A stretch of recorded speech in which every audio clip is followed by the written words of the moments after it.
जय हिंद दोस्तों, आपका स्वागत है आपके अपने चैनल गुरु ज्ञान कंपटीशन ओनली पर। तो आज के इस वीडियो में पढ़ेंगे दक्षिण भारत की राजवंश, सेकंड चैप्टर पल्लव वंश, चालुक्य वंश, ये सभी इतिहास का सेकंड पार्ट देखेंगे। इससे पिछली वीडियो में हमने दक्षिण भारत के इतिहास का फर्स्ट पार्ट देखा था, जिसमें हमने संगम काल के बारे में पढ़ा था। अगर आपने उस वीडियो को नहीं देखा तो हिस्ट्री की प्लेलिस्ट में जाकर जरूर देख लेना। आज की इस वीडियो में हम दक्षिण भारत के इतिहास का सेकंड पार्ट देखेंगे।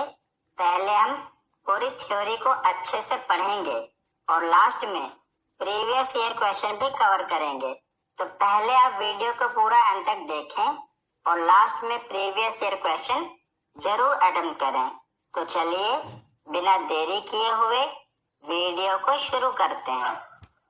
तो चलिए वीडियो की शुरुआत करते हैं। तो इसे पिछली वीडियो में मैंने आपको बताया था कि जो दक्षिण भारत का इतिहास है, इसे दो भागों में विभाजित किया गया है। पहला संगम काल और दूसरा दक्षिण भारत के अन्य राजवंश। तो संगम काल में मैंने आपको चेर वंश, चोल वंश और पांड्य वंश के बारे में पढ़ाया था। आज हम जो दक्षिण भारत के अन्य राजवंश हैं, उनके बारे में पढ़ेंगे। तो दक्षिण भारत के अन्य प्रमुख राजवंशों में मुख्यतः चार वंश हैं: पल्लव वंश, चालुक्य वंश, राष्ट्रकूट वंश और चोल वंश।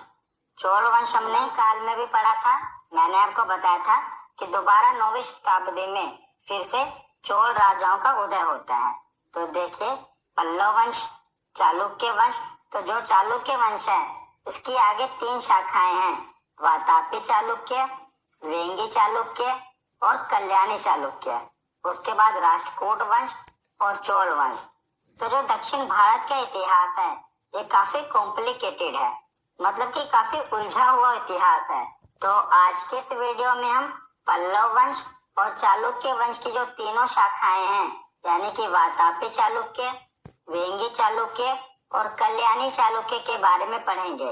इसे नेक्स्ट वीडियो में हम राष्ट्रकूट वंश और चोल वंश के बारे में पढ़ेंगे, क्योंकि अगर हम सभी को एक साथ पढ़ेंगे तो काफी कॉम्प्लिकेटेड हो जाएगा।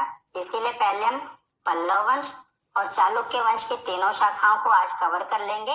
नेक्स्ट वीडियो में हम राष्ट्रकूट वंश और चोल वंश के बारे में पढ़ेंगे। तो अगर आप मैप में देखें तो ये देखिए, ये है पल्लव वंश, जो कि आंध्र प्रदेश वाला एरिया है। इसमें आप देख रहे हैं, यह है राष्ट्रकूट वंश, यहाँ पर शासन था। और बाकी का ये तीनों हैं जो कि चालुक्य वंश की तीनों शाखाएं हैं। पहला है वातापी चालुक्य। तो जिन चालुक्यों ने वातापी को अपनी राजधानी बनाया, वो कहलाए वातापी चालुक्य। दूसरे हैं कल्याणी चालुक्य। तो जिन्होंने कल्याणी को अपनी राजधानी बनाया, वो कहलाए कल्याणी चालुक्य। और तीसरे हैं वेंगी चालुक्य। जिन्होंने वेंगी को अपनी राजधानी बनाया, वो कहलाए वेंगी चालुक्य। तो चालुक्यों की तीन शाखाएं हैं: वातापी चालुक्य, कल्याणी चालुक्य और वेंगी चालुक्य। और बीच में है ये राष्ट्रकूट वंश, जिसके बारे में हम अगली वीडियो में पढ़ेंगे। और नीचे ये जो आंध्र प्रदेश वाला एरिया है, वो है पल्लव वंश। और उसके नीचे जो केरल वाला एरिया है, ये है चोल वंश। तो चोल वंश और राष्ट्रकूट वंश के बारे में हम नेक्स्ट वीडियो में देखेंगे। अभी हम देखते हैं पल्लव वंश के बारे में।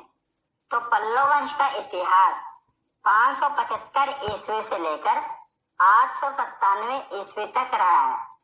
तो पल्लव वंश के संस्थापक कौन थे? सिंह विष्णु इसके संस्थापक थे। और पल्लव वंश की राजधानी कौन सी थी? तो कांची या कांचीपुरम, जो कि वर्तमान में तमिलनाडु में है, जिसकी राजधानी हुआ करती थी। और पल्लव वंश की राजभाषा कौन सी है? तो संस्कृत पल्लव वंश की राजभाषा हुआ करती थी। तो सबसे पहले देखते हैं पल्लव वंश के संस्थापक सिंह विष्णु के बारे में। इनका शासनकाल 575 ईस्वी से लेकर 600 ईस्वी तक रहा था। तो सिंह विष्णु वैष्णव धर्म के अनुयायी थे। तो ज्यादातर जो दक्षिण भारत के राजा थे ना, ये दो ही धर्म के अनुयायी हुआ करते थे, या तो वैष्णव धर्म या शैव धर्म। तो वैष्णव धर्म यानी कि जो भगवान विष्णु के उपासक थे, और शैव धर्म जो भगवान भोले शंकर के उपासक हुआ करते थे। तो ज्यादातर दक्षिण भारत के राजा दो ही धर्म के अनुयायी हुआ करते थे। तो जो सिंह विष्णु थे ये वैष्णव धर्म के अनुयायी थे और सिंह विष्णु के दरबार में भारवी नाम का लेखक रहा करता था। कीर्ता अर्जुनियम की रचना की थी। इम्पोर्टेंट है, याद रखिएगा कि कीर्ता अर्जुनियम ग्रंथ की रचना किसने की थी? भारवी, जो कि सिंह विष्णु के दरबार का लेखक था। उसके बाद है कि सिंह विष्णु के ही शासन काल में मामलपुर में वराह मंदिर का निर्माण हुआ था। वेरी इंपॉर्टेंट, अभी पूछा भी जाता है कि तमिलनाडु में जो मामलपुर में वराह मंदिर है इसका निर्माण किसके शासन काल में हुआ था? तो सिंह विष्णु के शासन काल में हुआ था। और सिंह विष्णु एक महान प्रतापी शासक था जिसने चेर, चोल और पांड्य वंश के राजाओं को युद्ध में पराजित किया था। तो ये था सिंह विष्णु के बारे में। अब हम आगे देखते हैं इसके अगले शासक महेंद्र वर्मन प्रथम। तो देखिए, वैसे तो दक्षिण भारत के इतिहास में देखें तो बहुत से राजा हुए थे, तो हमें सभी तो नहीं पढ़ने। तो मैं आपको जो महत्वपूर्ण राजा है ना, जो कि प्रीवियस ईयर में पूछे गए हैं, उन्हीं के बारे में पढ़ाऊंगा। मतलब कि हमें सब नहीं पढ़ना, सब याद भी आप नहीं रख पाओगे। तो जो एग्जाम में पूछा जाता है बस हम उतना ही पढ़ेंगे, इतना ही आपको याद रखना है। अगर आप सबके बारे में पढ़ेंगे तो एक एक वंश में बहुत से राजा हुए हैं, आप सबको याद नहीं रख पाओगे। तो इससे अच्छा है कि जो प्रीवियस ईयर में पूछे गए हैं वही पढ़ लीजिए। अगर उससे बाहर भी आए तो आप कितने राजाओं को याद करोगे? तो ज्यादातर जो इम्पोर्टेंट राजा हैं वो मैंने कवर किए हैं प्रीवियस ईयर क्वेश्चन को देखकर। तो ये सभी राजा इम्पोर्टेंट हैं। तो सिंह विष्णु के बाद उनका पुत्र महेंद्र वर्मन प्रथम अगला शासक बना पल्लव वंश का। तो सिंह विष्णु के बाद उसका पुत्र महेंद्र वर्मन प्रथम अगला शासक बना। और महेंद्र वर्मन एक महान कवि एवं संगीतज्ञ था। तो एक महान कवि था और इसने मत्त विलास प्रहसन नामक हास्य ग्रंथ की रचना की थी, जो कि पल्लव काल की प्रमुख रचना है। बहुत बार एग्जाम में पूछा गया है कि मत्त विलास प्रहसन ये किसकी रचना है? तो ये महेंद्र वर्मन प्रथम की रचना है, याद रखिएगा। और शुरुआत में जो ये महेंद्र वर्मन प्रथम था ये जैन धर्म का अनुयायी था और बाद में तमिल संत अप्पर के प्रभाव में आकर इसने शैव धर्म अपना लिया था। पहले ये जैन धर्म का अनुयायी था पर बाद में इसने शैव धर्म अपना लिया था। और महेंद्र वर्मन के शासन काल में चालुक्य नरेश पुलकेशिन द्वितीय ने आक्रमण किया था और पल्लव शासक महेंद्र वर्मन को युद्ध में पराजित कर दिया था। आगे हम पढ़ेंगे चालुक्य वंश के बारे में। तो चालुक्य वंश का एक शासक था पुलकेशिन द्वितीय, उसने महेंद्र वर्मन प्रथम को हरा दिया था और यहीं से पल्लवों और चालुक्यों के बीच में युद्ध की शुरुआत हुई थी। आगे हम देखेंगे कि पुलकेशिन द्वितीय ने महेंद्र वर्मन को हरा दिया था। तो ये जो महेंद्र वर्मन था ये किससे हार गया था? पुलकेशिन द्वितीय से। और यहीं से क्या हुआ था कि पल्लवों और चालुक्यों के बीच में युद्ध की शुरुआत हो गई थी। तो महेंद्र वर्मन के बाद अगला शासक बना नरसिंह वर्मन प्रथम। तो पूरे पल्लव वंश का सबसे शक्तिशाली शासक नरसिंह वर्मन प्रथम था। इसने चालुक्य शासक पुलकेशिन द्वितीय को युद्ध में पराजित कर दिया। अभी हमने पीछे पढ़ा था ना कि इसके पिता थे महेंद्र वर्मन प्रथम, उनको पुलकेशिन द्वितीय ने पराजित कर दिया था। उनका बदला इनके पुत्र ने ले लिया, नरसिंह वर्मन प्रथम ने। इसने क्या किया कि पुलकेशिन द्वितीय को युद्ध में हरा दिया और उसकी राजधानी थी वातापी। उसको जीतकर नरसिंह वर्मन ने वातापी कोंड की उपाधि धारण की। कोंड यानी कि विजेता। तो वातापी को इसने जीता, इसीलिए इसने उपाधि धारण की वातापी कोंड। इसके पिता को पुलकेशिन द्वितीय ने हराया था और इसने पुलकेशिन द्वितीय को ही हरा दिया। और महाबलीपुरम के जो रथ मंदिर है उनका निर्माण नरसिंह वर्मन प्रथम ने ही करवाया था। वेरी वेरी इंपॉर्टेंट, कई बार एग्जाम में पूछा गया है कि महाबलीपुरम के रथ मंदिरों का निर्माण किसने करवाया था? तो महाबलीपुरम के रथ मंदिरों का निर्माण किसने करवाया था? नरसिंह वर्मन प्रथम ने करवाया था। याद रखिएगा, ये इम्पोर्टेंट है। ज्यादातर एग्जाम में तो ये पूछा जाता है कि जो महाबलीपुरम के रथ मंदिर हैं इसका निर्माण किस वंश ने करवाया? तो पल्लव वंश ने करवाया। अगर शासक पूछ लिया जाए तो शासक है नरसिंह वर्मन प्रथम। अगर वंश पूछा जाए तो वंश है पल्लव वंश, याद रखिएगा। उसके बाद अगला महत्वपूर्ण शासक बना पल्लव वंश का नरसिंह वर्मन द्वितीय।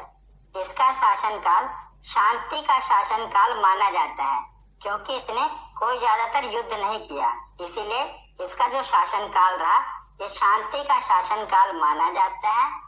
और इसके शासनकाल में स्थापत्य कला का भरपूर विकास देखने को मिला है। और इसके शासनकाल में जो एक मंदिर बना है, जो कि आपके एग्जाम में बहुत बार पूछा गया है, उसका नाम है कैलाशनाथ मंदिर, जिसे राज सिद्धेश्वर मंदिर भी कहा जाता है। कैलाशनाथ मंदिर को ही राज सिद्धेश्वर मंदिर कहा जाता है। और कई बार एग्जाम में आपसे पूछा गया है कि राज सिद्धेश्वर मंदिर या कैलाशनाथ मंदिर किसने बनवाया था? तो ये नरसिंह वर्मन द्वितीय ने बनवाया था। पीछे हमने देखा कि जो महाबलीपुरम के रथ मंदिर है वो नरसिंह वर्मन प्रथम ने बनवाया, पर जो नरसिंह वर्मन द्वितीय है इसने कैलाशनाथ मंदिर का निर्माण करवाया था। एक बार आप इसको रिवीजन कर लेना, नोट कर लेना, ताकि आपको ये भूले ना, इम्पोर्टेंट है। महाबलीपुरम के मंदिर नरसिंह वर्मन प्रथम ने बनवाया, कैलाशनाथ मंदिर नरसिंह वर्मन द्वितीय ने बनवाया। और इस नरसिंह वर्मन द्वितीय के दरबार में संस्कृत के प्रसिद्ध कवि दंडिन रहा करते थे। तो आपसे एग्जाम में पूछा जाता है कि दंडिन किसके दरबार में रहते थे? तो ये नरसिंह वर्मन द्वितीय के दरबार में रहते थे। और दंडिन की एक रचना आपसे पूछी जाती है, इसका नाम है देश कुमार चरित। देश कुमार चरित ग्रंथ की रचना किसने की थी? तो दंडिन ने की थी देश कुमार चरित की रचना। तो नरसिंह वर्मन द्वितीय के बाद अगला महत्वपूर्ण शासक बना नंदी वर्मन द्वितीय। तो नंदी वर्मन द्वितीय से दो ही मंदिर आपसे एग्जाम में पूछे जाते हैं, इससे और कुछ नहीं पूछा जाता। जितने बार भी एग्जाम में पूछा गया है सिर्फ दो ही मंदिर पूछे गए हैं जो इसने बनवाए थे और एग्जाम के लिए इम्पोर्टेंट है। तो मैंने वही डाटा कवर किया है जो कि आपसे एग्जाम में पूछा गया है, जो कि किसी न किसी एग्जाम में पूछा गया है। क्योंकि आप देखें तो जो दक्षिण भारत का इतिहास है काफी कॉम्प्लिकेटेड है और काफी बड़ा है, तो उसको आप सारा तो याद नहीं रख पाएंगे, इसलिए जो भी इम्पोर्टेंट फैक्ट है वो मैंने कवर किए हैं। तो नंदी वर्मन द्वितीय ने दो मंदिर बनवाए थे जो कि आपसे एग्जाम में कई बार पूछे गए हैं। पहला है मुक्तेश्वर मंदिर और दूसरा है बैकुंठ पेरुमाला मंदिर। तो मुक्तेश्वर मंदिर इसका निर्माण भी नंदी वर्मन द्वितीय ने करवाया था और बैकुंठ पेरुमाला मंदिर इसका निर्माण भी नंदी वर्मन द्वितीय ने करवाया था। तो एग्जाम में आपसे यही पूछा गया है कि बताइए मुक्तेश्वर मंदिर का निर्माण किसने करवाया है? तो नंदी वर्मन द्वितीय ने करवाया है। और दूसरा प्रश्न है कि बैकुंठ पेरुमाला मंदिर का निर्माण किसने करवाया है? तो नंदी वर्मन द्वितीय ने करवाया है। तो ये मंदिर आप नोट कर लेना। पहले हमने पढ़ा महाबलीपुरम का मंदिर, वो नरसिंह वर्मन प्रथम ने निर्माण करवाया। दूसरा हमने पढ़ा कैलाशनाथ मंदिर, उसका निर्माण नरसिंह वर्मन द्वितीय ने करवाया। क्योंकि थोड़ा कंफ्यूजिंग है ना, उसको नोट कर लेना। उसके बाद है मुक्तेश्वर मंदिर और बैकुंठ पेरुमाला मंदिर, इसका निर्माण नंदी वर्मन द्वितीय ने करवाया। तो इस वंश का जो अंतिम प्रमुख शासक हुआ, यानी कि पल्लव वंश का अंतिम प्रमुख शासक था अपराजित वर्मन, जिसका कार्यकाल 879 ईस्वी से लेकर 897 ईस्वी तक रहा। और बाद में पल्लव साम्राज्य को चोल शासकों ने विजित कर अपने राज्य में विला लिया। तो इसके बाद जो पल्लव साम्राज्य था वो खत्म हो गया। तो हमें बस इतना ही पल्लव वंश के बारे में याद रखना है। तो उसके बाद आगे देखते हैं चालुक्य वंश। तो चालुक्य वंश की 3 शाखाएं हैं। मैंने आपको बताया था वातापी चालुक्य, कल्याणी चालुक्य और वेंगी चालुक्य। तो जिसने वातापी को अपनी राजधानी बनाया वो वातापी चालुक्य कहलाए, जिसने वेंगी को अपनी राजधानी बनाया वो वेंगी चालुक्य कहलाए, और जिसने कल्याणी को अपनी राजधानी बनाया वो कल्याणी चालुक्य कहलाए। और ये भी पूछा जाता है कि कौन सा पूर्वी चालुक्य है, कौन से पश्चिमी चालुक्य हैं और कौन से प्राचीन चालुक्य हैं। तो देखिए जो ये वाला एरिया देख रहे हैं ना वातापी चालुक्य का, इन्हें प्राचीन चालुक्य कहा जाता है, क्योंकि सबसे पहले चालुक्य वंश की स्थापना इन्होंने ही की थी, इसीलिए इन्हें प्राचीन चालुक्य कहा जाता है। किसे? वातापी चालुक्य को। उसके बाद जो पूर्व में आप देख रहे हैं ना आंध्र प्रदेश के एरिया में, ये है वेंगी चालुक्य, इन्हें पूर्वी चालुक्य कहा जाता है। वैसे भी आप मैप में देखेंगे तो ये पूर्व में है, इन्हें पूर्वी चालुक्य कहा जाता है। और जो ये है कल्याणी चालुक्य, इन्हें पश्चिमी चालुक्य कहा जाता है। तो पूर्वी चालुक्य है वेंगी चालुक्य, पश्चिमी चालुक्य है कल्याणी चालुक्य, और वातापी चालुक्य को प्राचीन चालुक्य कहा जाता है। तो ये भी एग्जाम में पूछा गया है, इसीलिए याद रखिएगा। सबसे पहले देखते हैं वातापी या बादामी चालुक्य, जिन्हें प्राचीन चालुक्य कहा जाता है। तो इस वंश के संस्थापक जयसिंह थे, जिनकी राजधानी वातापी थी, इसीलिए इसे वातापी चालुक्य कहा जाता है। तो इन्होंने बस स्थापना ही की थी। इनके प्रमुख शासक देखा जाए तो पुलकेशिन प्रथम थे, जिन्होंने मतलब इसको आगे बढ़ाया, पर स्थापना किसने की थी? जयसिंह प्रथम ने। तो इस वंश का सबसे प्रतापी शासक हुआ था पुलकेशिन द्वितीय। इससे पहले एक और शासक थे पुलकेशिन प्रथम, जो इसके संस्थापक वास्तविक संस्थापक माने जाते हैं, मतलब कि उन्होंने इस वंश को आगे बढ़ाया था। पर जो प्रमुख शासक था, सबसे प्रतापी शासक था, वो था पुलकेशिन द्वितीय। तो ज्यादातर एग्जाम में जितने भी बार वातापी चालुक्य से प्रश्न बना है, सिर्फ पुलकेशिन द्वितीय से ही प्रश्न बना है, इसीलिए हम पुलकेशिन द्वितीय के बारे में ही पढ़ेंगे। इसके बहुत से राजा हुए, पर अगर आप एग्जाम में देखेंगे तो ज्यादातर 90% क्वेश्चन सिर्फ पुलकेशिन द्वितीय से ही बने हैं, इसीलिए हम पुलकेशिन द्वितीय के बारे में पढ़ेंगे। तो पुलकेशिन द्वितीय इस वंश का सबसे महान शासक हुआ था। इसने पश्चिमी गंग वंश, कदम्ब वंश और पुष्यभूति वंश के शासक हर्षवर्धन को पराजित कर परमेश्वर की उपाधि धारण की थी। Very very important. पुलकेशिन द्वितीय ने हर्षवर्धन को भी पराजित किया था, एग्जाम में पूछा गया है। उसके बाद इसने परमेश्वर की उपाधि धारण की थी।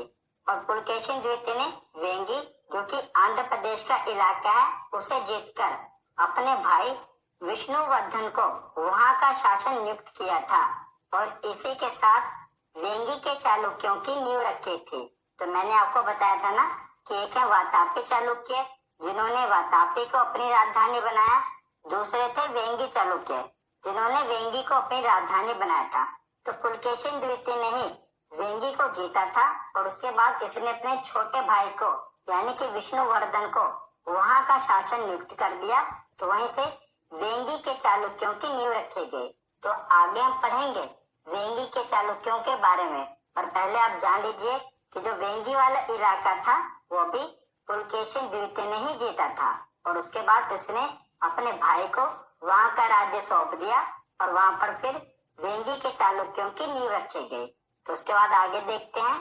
तो पुलकेशिन द्वितीय ने अपने शासनकाल में पल्लव वंश पर आक्रमण करा, और पल्लव वंश के शासक महेंद्र वर्मन प्रथम को युद्ध में पराजित किया। तो जब मैं आपको पल्लव वंश पढ़ा रहा था तो वहां पर मैंने आपको बताया था ना कि महेंद्र वर्मन प्रथम को किसने हराया था? पुलकेशिन द्वितीय ने हराया था। पर बाद में मैंने आपको बताया था कि महेंद्र वर्मन प्रथम का पुत्र था नरसिंह वर्मन प्रथम। इसने क्या किया था? इसने पुलकेशिन द्वितीय को हरा दिया था और अपने पिता की हार का बदला ले लिया था।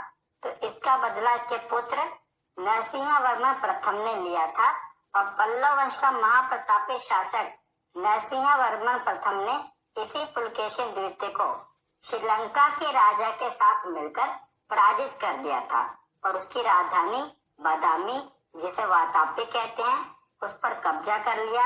और विजय के बाद नरसिंह वर्मन प्रथम ने वातापी कौन यानी कि वातापी का विजेता इसकी उपाधि धारण की थी।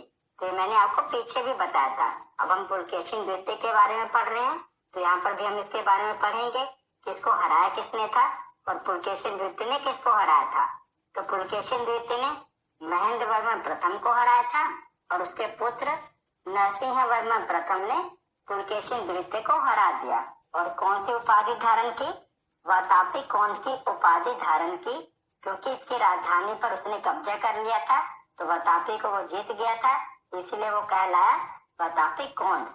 उसके बाद देखते हैं तो पुलकेशिन द्वितीय के बारे में जो हमें जानकारी मिलती है ये कहाँ से मिलती है, ऐहोल अभिलेख से मिलती है। बहुत बार एग्जाम में पूछा गया है, वेरी वेरी इंपॉर्टेंट, कि पुलकेशिन द्वितीय के बारे में जानकारी कहाँ से मिलती है, ऐहोल अभिलेख से मिलती है। और जो ये ऐहोल अभिलेख है ये संस्कृत भाषा में लिखा गया है, जिसकी रचना रवि कीर्ति ने की थी। और ये रवि कीर्ति कौन थे, तो ये पुलकेशिन द्वितीय के राजकीय कवि थे। इन्होंने ही ऐहोल अभिलेख की रचना की थी, जो कि संस्कृत भाषा में है। और इस वंश का अंतिम शासक कौन हुआ, तो उसका नाम था कीर्तिवर्मन द्वितीय। वो वातापी चालुक्य वंश का सबसे अंतिम शासक था, जिसे दंती दुर्ग ने पराजित कर दिया था और राष्ट्रकूट वंश की स्थापना की थी। तो राष्ट्रकूट वंश के बारे में हम अगली वीडियो में पढ़ेंगे। तो उसके शासक दंती दुर्ग ने कीर्तिवर्मन द्वितीय को पराजित कर दिया था और वहीं से वातापी के चालुक्य वंश का खात्मा हो गया था। तो यहाँ पर हमने वातापी के चालुक्य वंश के बारे में पढ़ा। सबसे इम्पोर्टेंट क्या है, सिर्फ पुलकेशिन द्वितीय के बारे में पढ़ना है, क्योंकि वही बार बार एग्जाम में पूछा जाता है। उसके बाद हम देखते हैं कल्याणी के चालुक्य, जिन्हें पूर्वी चालुक्य भी कहा जाता है। तो जिन चालुक्यों ने हैदराबाद स्थित कल्याण को अपनी राजधानी बनाया था, वो कल्याणी के चालुक्य कहलाए। और इस वंश के संस्थापक कौन थे, तो इस वंश की स्थापना तैलप द्वितीय ने की थी। किसने, तैलप द्वितीय ने कल्याणी के चालुक्यों की स्थापना की थी। और इन सभी में से सबसे महाप्रतापी शासक कौन हुए, तो कल्याणी के चालुक्यों में से सबसे महाप्रतापी शासक हुए विक्रमादित्य 6। ये सबसे महाप्रतापी शासक हुए। इसने कई विद्वानों कवियों को अपने दरबार में आश्रय दिया था और इसी के शासन काल में प्रसिद्ध कवि विज्ञानेश्वर और विल्हन रहा करते थे। तो कई बार एग्जाम में पूछा गया है कि विज्ञानेश्वर और विल्हन ये किसके दरबारी हुआ करते थे, तो ये विक्रमादित्य 6 के दरबारी हुआ करते थे, जो कि कल्याणी के चालुक्य का सबसे महाप्रतापी शासक था। तो जितने भी शासक हुए कल्याणी के चालुक्य के, उसमें से सबसे महान और प्रतापी शासक था विक्रमादित्य षष्ठ, यानी कि विक्रमादित्य 6। तो इसके शासन काल में प्रसिद्ध कवि विज्ञानेश्वर और विल्हन रहा करते थे। तो इनकी रचनाएं पूछी जाती है। तो विल्हन की रचना थी विक्रमांक चरित्र। तो विक्रमादित्य के ऊपर रचना की थी विक्रमांक चरित्र। और दूसरे थे विज्ञानेश्वर, तो इनकी रचना भी पूछी जाती है। इन्होंने मिताक्षरा नामक ग्रंथ की रचना की थी, जो कि हिंदू धर्म से संबंधित है। तो आपसे पूछा गया है कि मिताक्षरा की रचना किसने की, जो कि हिंदू धर्म से संबंधित है, तो इसकी रचना की थी विज्ञानेश्वर ने। तो विल्हन और विज्ञानेश्वर ये दोनों किसके दरबारी थे, विक्रमादित्य 6 के दरबारी थे। तो इस वंश का अंतिम शासक कौन था, तो इस वंश का अंतिम शासक हुआ था सोमेश्वर चतुर्थ, याद रखिएगा। तो कल्याणी के चालुक्य में हमने क्या पढ़ा कि जिन चालुक्यों ने हैदराबाद स्थित कल्याण को अपनी राजधानी बनाया वो कल्याणी के चालुक्य कहलाए। और इस वंश की स्थापना तैलप द्वितीय ने की। और सबसे महान शासक कौन हुए, विक्रमादित्य 6, जिनके 2 कवि थे विल्हन और विज्ञानेश्वर। विल्हन की रचना थी विक्रमांक चरित्र और विज्ञानेश्वर की रचना थी मिताक्षरा, जो कि हिंदू धर्म से संबंधित है। और इस वंश के अंतिम शासक हुए सोमेश्वर चतुर्थ। तो उसके बाद देखते हैं वेंगी के चालुक्य, जिन्हें पूर्वी चालुक्य कहा जाता है। तो पुलकेशिन द्वितीय ने इसे जीतकर अपने छोटे भाई विष्णुवर्धन को यहाँ का राजा बनाया था। तो मैंने पीछे आपको पढ़ाया था ना कि जो पुलकेशिन द्वितीय था वातापी चालुक्य का सबसे महान शासक, उसने क्या किया था, वेंगी को जीतकर अपने भाई को यहाँ का शासक बना दिया था। किसको, विष्णुवर्धन को। तो यहाँ का संस्थापक बन गया और इसने अपनी राजधानी वेंगी को बनाया, इसीलिए इसे वेंगी के चालुक्य कहा जाता है। और इसी विष्णुवर्धन की पत्नी आयना महादेवी ने विजयवाड़ा में जैन मंदिरों का निर्माण करवाया था। वेरी वेरी इंपॉर्टेंट, कई बार एग्जाम में पूछा गया है कि विजयवाड़ा के जैन मंदिरों का निर्माण किसने करवाया था? तो इसका निर्माण विष्णुवर्धन की पत्नी आयना महादेवी ने करवाया था। और इस वंश का सबसे महाप्रतापी शासक कौन हुआ? तो उसका नाम था विजयादित्य तृतीय। इसने स्वयं को दक्षिणापथ का सबसे महानतम शासक घोषित किया था। किसने? विजयादित्य तृतीय ने अपने आप को दक्षिणापथ का सबसे महानतम शासक घोषित किया था। तो ये जो वेंगी का चालुक्य वंश था, इसमें कोई ज्यादा महान शासक नहीं हुआ। तो ये सबसे कमजोर शाखा थी चालुक्यों की। जितने भी हमने 3 शाखाएं पढ़ी है ना, उसमें से सबसे कमजोर शाखा थी वेंगी के चालुक्य। इसमें कोई ज्यादातर महान शासक देखने को नहीं मिला। तो हमने वेंगी के चालुक्य में क्या पढ़ा कि पुलकेशिन द्वितीय ने इसे जीतकर अपने छोटे भाई विष्णुवर्धन को इसे सौंप दिया था। तो विष्णुवर्धन यहाँ का संस्थापक कहलाया। उसने वेंगी को अपनी राजधानी बनाया, इसीलिए इसे वेंगी का चालुक्य कहा जाता है। और पूर्वी चालुक्य भी इसे कहते हैं। और विष्णुवर्धन की पत्नी आयना महादेवी ने विजयवाड़ा में जैन मंदिरों का निर्माण करवाया था, जो कि आपके लिए इम्पोर्टेंट है। और इस वंश का जो महानतम शासक हुआ था, उसका नाम था विजयादित्य तृतीय, जिसने अपने आप को दक्षिणापथ का सबसे महानतम शासक घोषित किया था। और मैंने आपको बता ही दिया कि वेंगी के चालुक्य ये सबसे कमजोर शाखा थी चालुक्यों की, और इस शाखा में कोई भी प्रतापी शासक नहीं हुआ। तो यहाँ पर हमारा थ्योरी सेक्शन कंप्लीट होता है। हमने चालुक्यों के बारे में और पल्लवों के बारे में पढ़ लिया। अब हम प्रीवियस ईयर क्वेश्चन देखते हैं। तो पहला प्रश्न है कि ऐहोल प्रशस्ति का रचयिता रवि कीर्ति किस चालुक्य शासक का दरबारी कवि था? तो मैंने आपको बताया था कि जो ऐहोल अभिलेख है, इससे किसके बारे में जानकारी मिलती है? तो पुलकेशिन द्वितीय के बारे में जानकारी मिलती है। ऑप्शन बी इसका सही जवाब होगा। अगला प्रश्न है सूची 1 को सूची 2 से सम्मिलित कीजिए। तो सूची 1 में राज्य और राजवंश दिए हुए हैं और सूची 2 में उनकी राजधानी दी हुई है। तो आपको बताना है कि कौन से राज्य की कौन सी राजधानी थी। तो पहला है प्राचीनतम चालुक्य। तो मैंने आपको बताया था कि प्राचीनतम चालुक्य वंश कौन सा था? वातापी चालुक्य। तो वातापी चालुक्य की राजधानी कौन सी थी? तो वातापी बादामी लिखा हुआ है। तो वातापी चालुक्यों की राजधानी वातापी ही थी, जो कि वर्तमान में कर्नाटक में है। दूसरा है पूर्वी चालुक्य। तो पूर्वी चालुक्य मैंने आपको बताया था वेंगी वाले चालुक्य थे, तो इनकी राजधानी है वेंगी। वैसे भी आंध्र प्रदेश पूर्व की ओर है। और तीसरे हैं पश्चिमी चालुक्य। तो पश्चिमी चालुक्यों की राजधानी कल्याणी थी। ये तो आमने सामने ही दिए हुए हैं। तो ऑप्शन ए इसका सही जवाब होगा। ए का 1, बी का 2 और सी का 3। अगला प्रश्न है कि सूची 1 को सूची 2 से सम्मिलित कीजिए।